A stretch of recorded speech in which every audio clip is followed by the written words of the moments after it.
Pemirsa, kita akan memasuki kabar Nampan-Nambayan. Pendapatan daerah Banjarmasin melalui sektor pajak hiburan termasuk pusat kebugaran dan olahraga terus dioptimalkan sesuai dengan peraturan daerah nomor 15 tahun 2023 tentang pajak dan retribusi daerah yang mulai berlaku sejak awal 2024. Pemerintah kota menargetkan pendapatan sebesar 1 miliar rupiah dari sektor pusat kebugaran karena tingginya minat warga terhadap olahraga menjadi peluang besar untuk meningkatkan pendapatan daerah.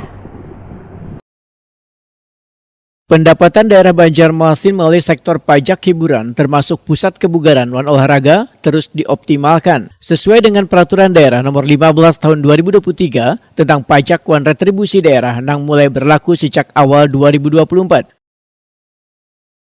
Banjarmasin telah memiliki lebih dari 20 pusat kebugaran yang kayak wadah gym, Wan Futsal telah terdaftar sebagai wajib pajak. Pajak pun rencananya akan dikenakan pula pada olahraga padel. Meskipun olahraga ini belum ada di Banjarmasin karena popularitasnya yang sedang meningkat. Demikian dipadahkan Kepala Badan Pengelolaan Keuangan Pendapatan Wan Aset Daerah Banjarmasin, Edi Wibowo, Wahtakuni Prima TV tengah hari Senin 28 Juli 2025. Menurut Edi Wibowo, tarif pajak hiburan untuk pusat kebugaran ditetapkan sebesar 10% yang dipungut rutin saban awal bulan. Sedangkan pusat olahraga yang kayak futsal, sanggar senam, wan padel masuk dalam kategori hiburan dengan tarif 10%. Untuk tarif pajak hiburan secara keseluruhan berkisar antara 10 hingga 40% atau tergantung jenis usahanya.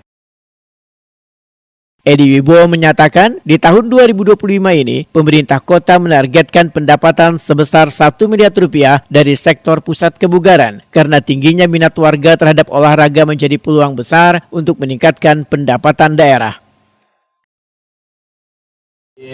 Kemudian pedal dan lain-lainnya kan itu kan termasuk permainan ketangkasan juga sama kayak biliar kan hiburan. Nah di dalam ketentuan undang-undangnya itu sudah ada. Selama ini daerah kita sudah menarik juga itu, tapi kadang menyeluruh. Ada sebagian yang sudah kita promot pajak itu. Kalau beberapa kota besar sudah di Jakarta, Surabaya, nah ini sudah kita promot. Nah ini ke depan akan kita optimalkan.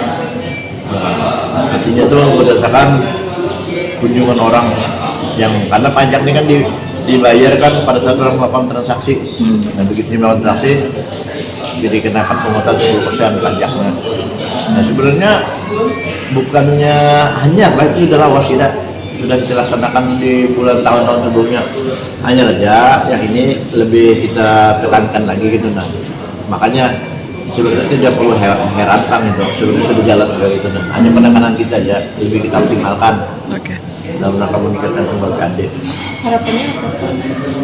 Nah kalau data dari kami ini kan ada sekitar hampir 50 lebih.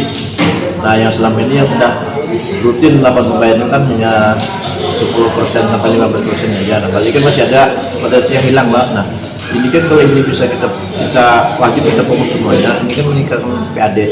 Uang kan akan kembali untuk pembangunan, untuk kesejahteraan masyarakat. Nah,